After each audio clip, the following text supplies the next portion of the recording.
Hi, welcome, and thanks for tuning into the Sustained Success series today, hosted by Brainstorm. I'm Savannah, and I'll be kicking us off today.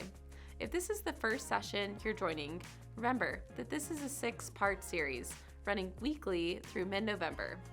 We have a stellar lineup of thought leaders in SaaS, customer success, customer education, and even voice of customer. Here at Brainstorm, we created the Sustained Success series to build a space for authentic, meaningful, and unsponsored dialogue around the most critical and current topics in customer success. This is our first run of the Sustained Success series, so we are especially excited to have you here joining us from the beginning. We're looking forward to continuing the series in the future, and we hope to have you along for the ride. Today's session, The Emperor's New Clothes, a parable for your customer training content, features Todd Kirk, solution provider advisory at Brainstorm, hosting special guest Troy Stein, VP of Customer Advocacy at Techsmith. Troy is a senior leader at Techsmith, the makers of some of your favorite applications like Snagit, Camtasia, and Audiate. With his origins in product, Troy has a claim to fame as the godfather of Camtasia. Troy has a passion for video, photography, and adventuring, and is a seasoned storyteller with a wealth of tales to share. And having a lifelong dedication to raising the bar on customer experience, Troy has been finding better ways to build things since he was 10 years old working at a candy shop. We're so excited to have you today for this session. Okay, let's get started. Well, hello, everyone. Thank you so much for joining us today for this session with Troy Stein from Techsmith. I'm really excited to have this discussion, mostly because I have no idea what this title is actually about. Troy, this session is listed as The Emperor's New Clothes. I mean, I think I've heard the parable before. I think that's something about having no clothes. What is this about?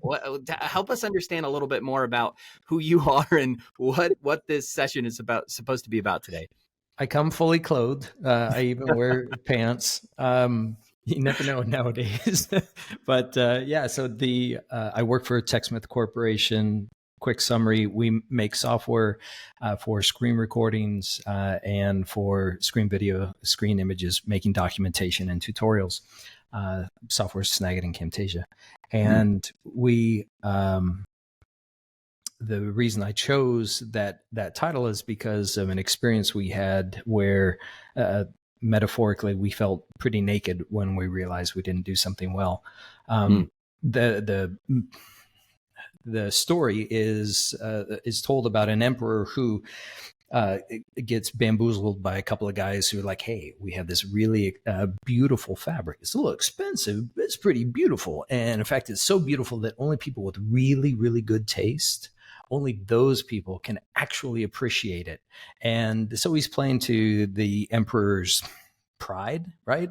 And then they like pretend to put the fabric on his arm, and because they already told him that only if you've got really good taste can you appreciate it. And he's like, yes, I see it. Oh my gosh, this is gorgeous, until such point as they actually convince him that he has clothes on when he's fully naked. Of course, the courtiers, all they see is a guy that's naked, and by that time the two guys have absconded with the emperor's money.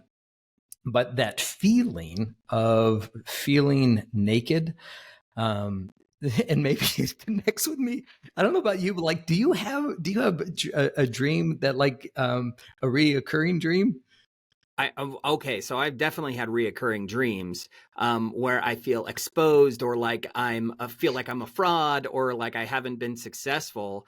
And so I guess that's the thing that when I hear this in your story, in this analogy, are you the emperor here, Troy? Yeah, I'm the emperor, right? Because like it literally the one, like I have two reoccurring dreams in my life. One is I'm back at BYU at a university there, and I'm taking a test or a university class, and I haven't studied at all. I haven't been to the class. The second one is that for some reason I'm also back at school, but I'm freaking naked. But the whole idea of like feeling exposed resonates with me out of that story. And let me, I guess, tell you why and get to the meat of the matter. I'm a woodworker, one of my hobbies, right? And when one of the guys in my team said, hey, I'm thinking about putting together, like building a standing desk, but I don't really know about woodworking. Of course, he was playing to my pride and my ego, like, oh, I can help him. And meanwhile, like 2 or 3 other guys from the team was like, hey, let's make it a team event. This would be fantastic. Let's all go over to JV's house, Jason Valad. He does our webinars. He's amazing. And we go over to his house and we're like building a desk for him. And we all kind of bring a little tool here, a little tool there. And it's clear that my compadres are serious about their woodworking. They got some serious tools that they brought with them. And we all are talking about which tool is your favorite. What do you like? Why do you like this one? Why do you like that one? While we're building this desk.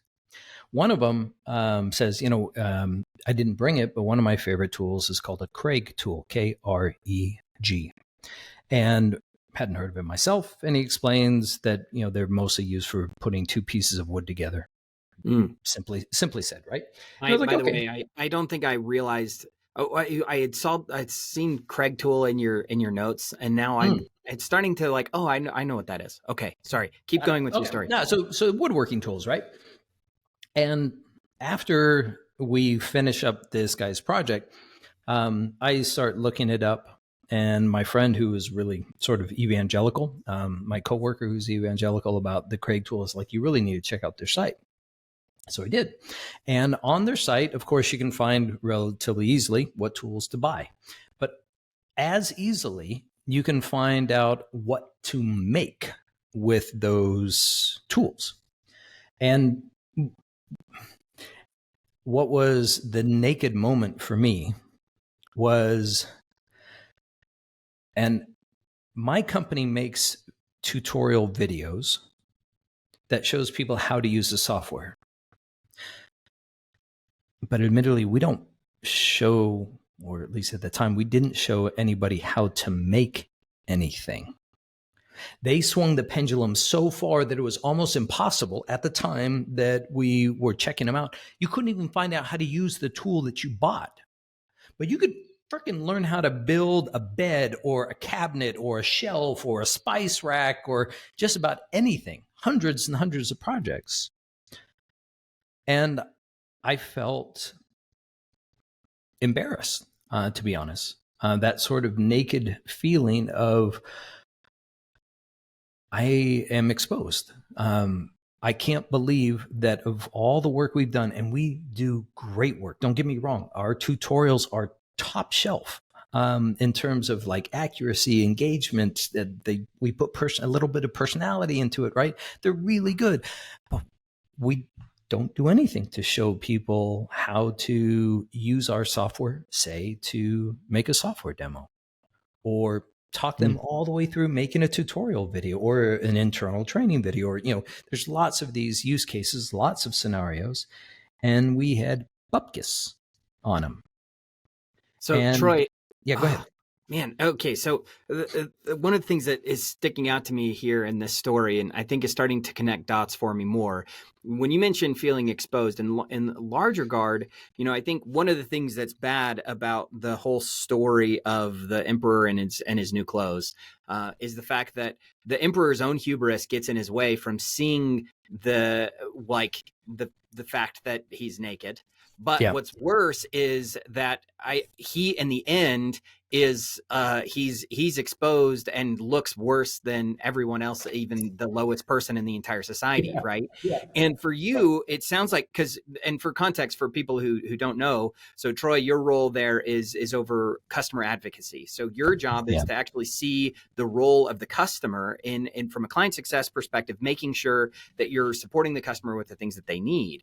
And in this case, you're having this realization that it's like it should be your superpower as a company to do this, and you're missing like a big portion of the outfit, if not everything. You're just totally 100%. And the part of the pain of that realization was I can't believe we haven't really thought of this before. And it's like, we are we're professionals in this regards, right? We've got a team that creates great content. We've got another team that is a CSM, a customer success team, and they're handling the big accounts, right? And then this other group that handles the millions of single users out there, right? And we realized we never actually went into the effort of teaching people how to build things with what we were doing. And so we took the after we got past the embarrassment of that, and maybe embarrassment for me it was right, but we decided that anybody who wanted to, I was going to buy them a Craig tool.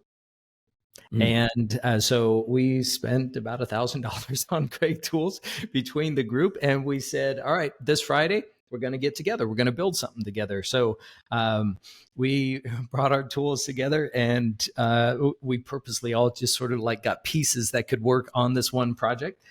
Because on the projects from Craig, you see both like beautiful pictures up top, like, oh, here's 3 different photographs of this bed frame that you could make.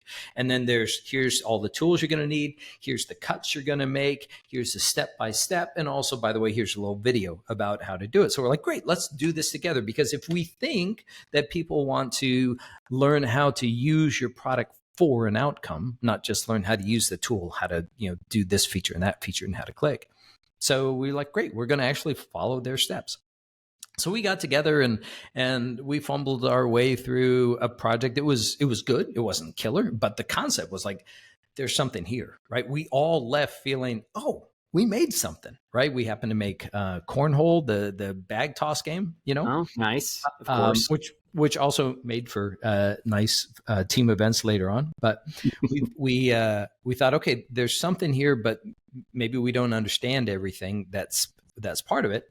So we went to LinkedIn and found the guy who was in charge of the Craig site.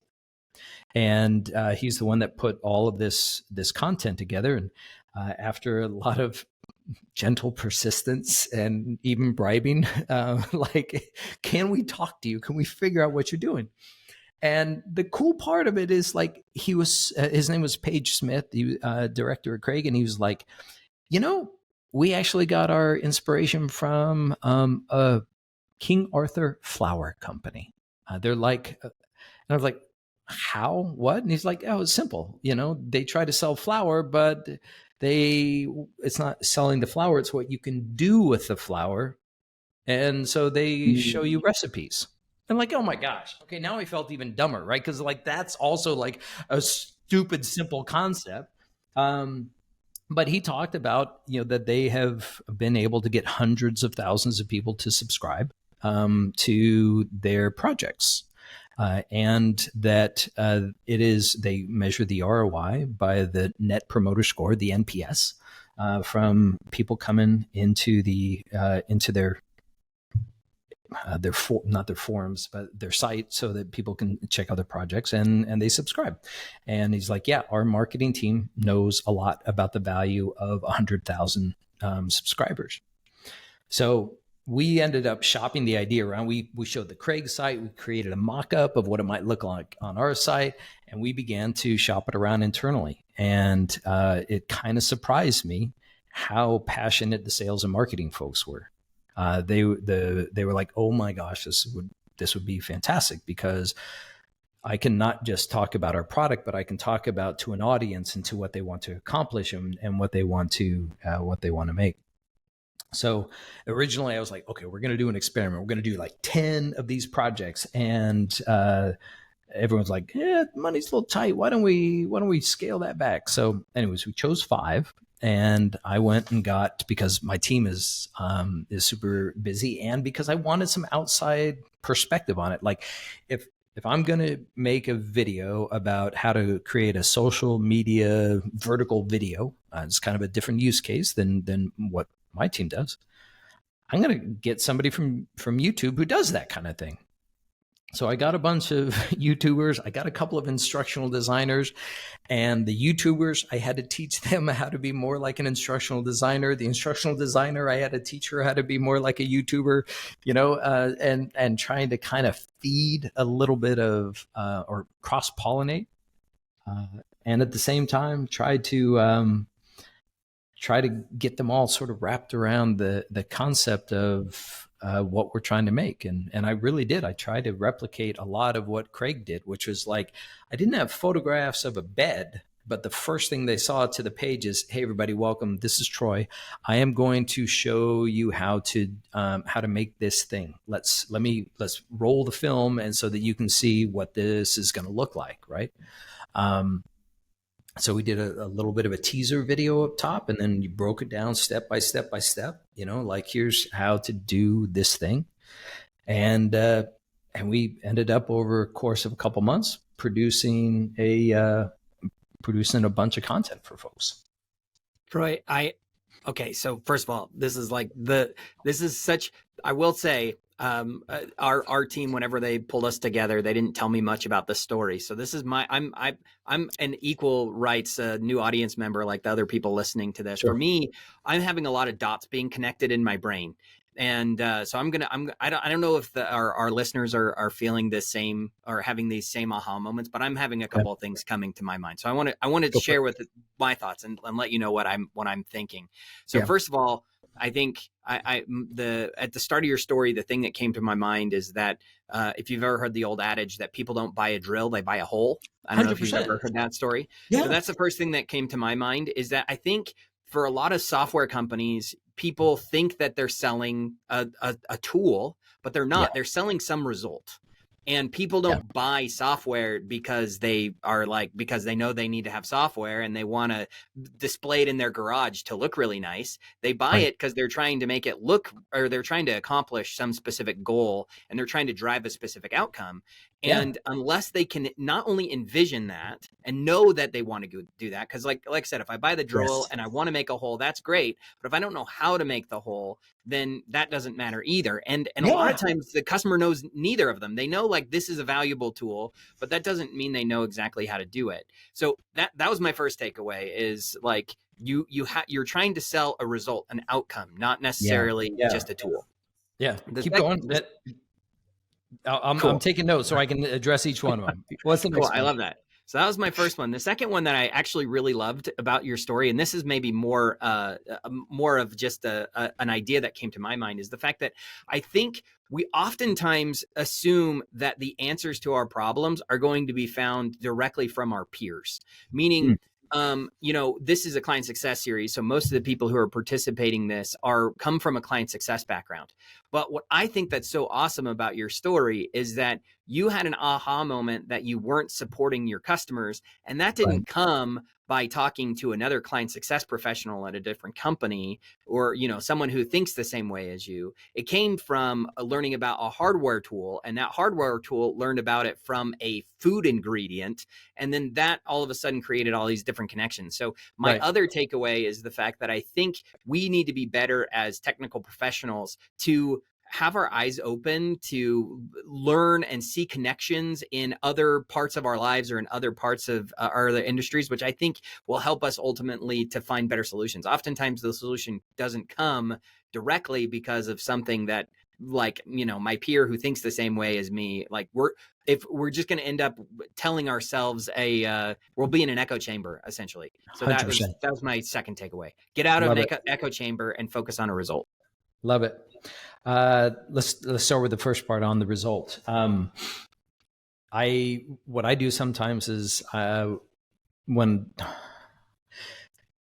I'll look at Apple. Apple does a great job of making their features come to life. And most recently they've got, I don't wear a watch, not a one, don't care, right? Pulling out a phone was never that hard for me. So I'm actually really intrigued about Apple Watches. Because somehow they're taking functionality, most of what I already got over here, right? And yet they're convincing people to spend a lot of money. And to me, that's fascinating, right? Most recently, they've got a new feature that you like can initiate something on your watch, whether there's a phone call coming in, and you like go click, click with your two fingers and it triggers it, right?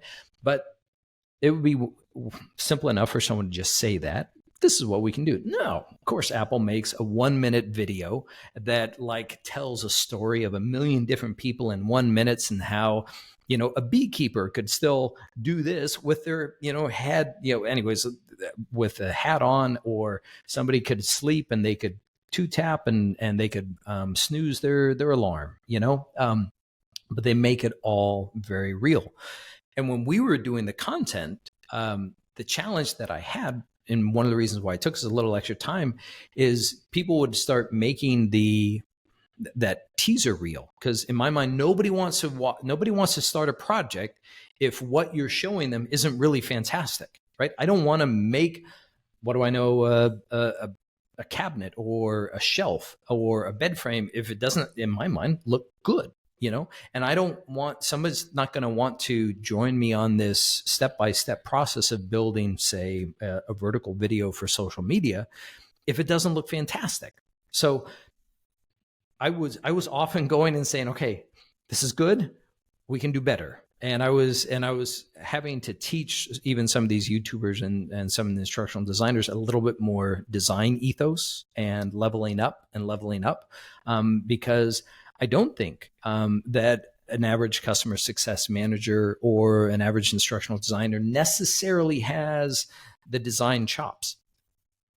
And I feel horrible even saying that, because I'm good with my software, but there are probably people a whole lot better designers, better motion graphics people than I'm. But I felt like I really did have to sell the result. And so I 100% agree with you that you got to make that impact and make it real for folks. In terms of getting out of our head. Oh, go ahead. Oh, yeah. Just on that point, and I don't want to lose our second point here, but okay. I think one of the questions that came up in my mind as you were saying that is the fact that I think a lot of times people, they want to build a bed frame, right? But once they finish that bed frame, there's a potential to leave the tool on the shelf. And so it also sounds like a big part of what your focus is like, how do I don't want them to just get a result. I want to show them how to get to the next result and the next result and the next result. Yes, because if they're not continually getting new results, then they're not going to renew. They're not going to keep using the tool, and you're going to lose them in the long term. You and I think a lot alike. I think about my job on my team, and the role of my team is, first, let's convert people who are trying out the product, right? And make sure that they get on a good footing. Second is they bought the product for a specific purpose, right? You buy any software because you want you or your team or your company to be different in some way. Let's figure out what that is, and let's help them make them successful. But the likelihood of somebody sticking around increases when you teach them to use your product for a second thing and a third thing and a fourth thing, right? And pretty soon it becomes a super valuable tool, and you're never going to get it out of their hands, So that was my hope, at least in doing the projects, is that we were able to say, you can use it for one thing, but by the way, here's at least 4 or 5 other things that you could use it for as well. So that there was always something there that said, oh, you could use this for marketing. You could use this for internal training, for Q&A, for, whatever. Right. Yeah. So the other thing I wanted to, about the getting out of our own heads and looking around, I don't know if that is just a little bit of my DNA, or the fact that I am curious by nature, but you can find stuff everywhere, right? Whether it's by talking with somebody from the military, or watching the way a conference brings on a whole bunch of people and sort of onboards them to the new process of attending a conference, or even the way a traffic cop deals with stuff along the street to sort of move things. Anyways, we can learn things in a whole lot of different ways that are outside of our area of focus if we just keep our eyes open. So Troy, I love the fact that you are focused on how can you identify new ways to support your customers. Mm. But where are you in this journey now that you've identified a few results? I mean, how do you keep helping the customer identify new ways to get value out of your software? Yeah, I think to be honest, we're just scratching the surface. What we did was we did an experiment. Once we got them out there, we put a web page together. We even from our tutorials page said, "Hey, we're trying something new. Would you mind coming and taking a look?" And so we kind of had people kicking the tires, and eventually, like, all right, there's enough tire kicking. We're going to do this for real. And so everybody who had Camtasia through the month of July and August, my apologies to all of you, but we sent them one of two messages. One of them was, hey, here's a video that will teach you everything you know about Camtasia. It's a standard video. We give it to everybody. But we did a pop-up. That was our control group. The other one was, hey, we've got these step-by-step holding your hands through the process to produce one of 5 different video types. And then we did the analytics to say, how do these guys convert just from a conversion perspective? And one converted at 10.2%, one converted at 9.8%, which in my mind is like, yeah, it's about the same. Right. And all things considered, while I wanted the projects, the step-by-step projects, I wanted that to be the one that won. The fact that we had something that we've been doing for a long time, here's the video, it'll teach you, and hopefully it converts people. Now we have an alternative that does practically the same amount of success in terms of conversion. Now we have to figure out, okay, well, but doesn't this other one also build in more expansion? Like you can use this product for different things and you could maybe grow more rather than just the introduction. So we're trying to figure out what's, should we be replacing and stopping the things we've done before? Or, I bet your customers at home are probably going, God, Troy's such an idiot. Why doesn't he just do this and then this? Or, oh, we've already done this. I'm still learning. So if anybody wants to shoot me an email, t.stein@techsmith.com to tell me how to do my job, I'd be more than happy to hear it. Because there's lots of ways that we're just learning how to do this better. Ultimately, we'd love to get to the point where we've got lots of projects as well as lots of great tutorials for people to learn from. But it's a journey for us, and it's a heck of a lot of fun. Mm-hmm.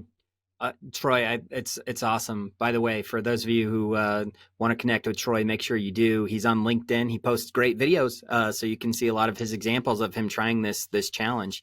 So one thing that came to my mind on that point there, Troy, is the fact that when I think about the science that I look at and try to pay attention from just what causes users to change their behavior, there's kind of 3 real core things that I, in my experience, will help a user want to change. The first is a big part of what we've been talking about, which is the what's in it for me conversation. That's what, with them is what all the change management people in the world say. But really what it says is, am I going to receive a result? Is it going to change my performance at work? Am I going to be more successful if I use this tool? So that's the first thing. And a lot of your effort is on that side.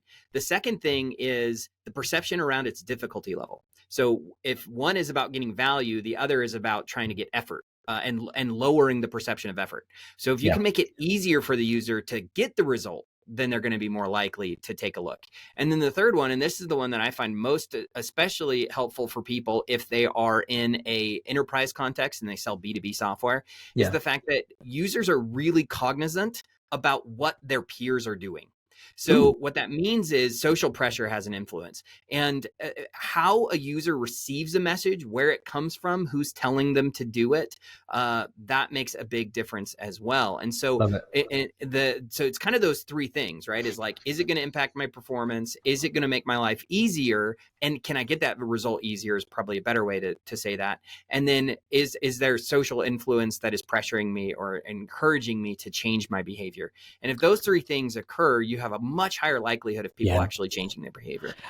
So in case this is helpful for anybody else, one of the things that we focused on was mostly that second part of the difficulty level. One of the benefits we have in Camtasia is that, it's a video editor and it can do a lot, but it also has templates that and libraries that you can download. So yes, we're going to show you, we're going to show you how to make this beautiful thing, and then we'll walk you through it step by step. But we also then gave them a leg up, so that at every step we gave them a little bit of a library or a template that they could then customize and build. So we did reduce the difficulty level there.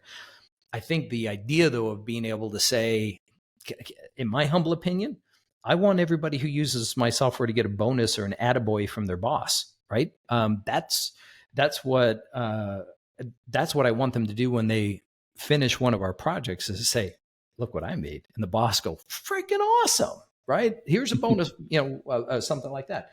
In fact, I did that once with one. You can cut this whole thing out if you want. But I did that once because, like, we did a webinar the other day, and one of my coworkers like, yeah, we've done this webinar like 4 times, and I see people kind of get, dropping down. We're not getting the people that we used to get. And I was like, you know what? Maybe we need to change the webinar title. And I thought, why don't we call it Bonus Worthy Videos?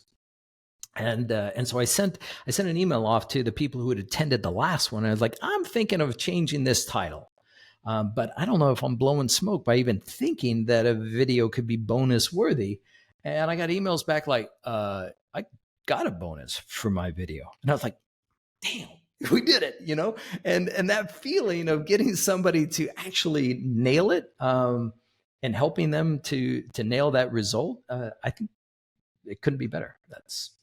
Which is why I love also working in customer success, is because you can help people to have a real exciting result that even gets their boss happy and makes them feel like they did something good. Oh, I love that. So good. Troy, I think it's probably a good place for us to start wrapping up. For me, my takeaways are, focus on how you're going to help your customer be successful and make it as easy as possible for them to get there. Get outside yourself and start looking for new opportunities to learn from people who may not think exactly like you, and you may be surprised what'll come forward as a result. And then I think finally the thing that matters is really put the lens of your customer on and the success that they want to achieve. I think a lot of the big misses that vendors that I talk to have is they're so focused on themselves that they're not focused on what their customer needs. And a lot of times their customer wants to just want to win. And what's cool is we all want to win, right? You want to win, your customer wants to win. And if we're focused on the outcome, everybody's going to be way more successful in the end. The reason why I love Camtasia and Snagit is the fact that it is a methodology that makes it much easier for me to communicate the values that I want and hope my customers will find value in themselves. And at least the cool part is here at Brainstorm, we think a lot like Techsmith does, in the sense that we believe that the customer needs to own their own success. And we just need to empower them with the right tools and the right methodologies and in the right delivery method in order for that to make sure that happens. So for those of you who are pointed confirmation there, check it out. I do actually need to say, Todd didn't ask me to say this. So been working with Todd for a couple of months because we have common customers, right? And they'll sometimes use our videos to learn how to use Microsoft Excel, for example, right? But working with Todd, I've seen multiple times where you guys are like just doing the right things by the customers with the hope and faith that it'll turn out, right? When I could go in for the kill on this sale, but I'm not going to, because I'm going to make sure that the customer is successful and the right thing will happen if we do that. And I love that about you guys. I think if everybody worked that way, business would be way easier than it is. But I'm grateful for the soft touch you guys have. Oh, that's awesome. Appreciate that, Troy. Well, thanks everybody for joining us. I think it's time for us to head out. Troy, enjoy the rest of your day, my friend. Thank you guys. Appreciate you joining us. And that's a wrap for this week's session. We hope you learned something valuable today and that you'll be continuing along with us in the series. As a reminder, the Sustained Success series runs weekly on Wednesdays at 11:30 a.m. Eastern through November 8th. Head over to the Sustained Success series page to register for additional sessions. And in case you missed it, we're giving away a Nintendo Switch to a lucky series participant. You can automatically enter the raffle by attending sessions. Each session you attend is an entry to the raffle. Thanks again for attending today, and we hope to see you next week for our session featuring Andrea Nottingham, former CTO manager, end user experience at PepsiCo.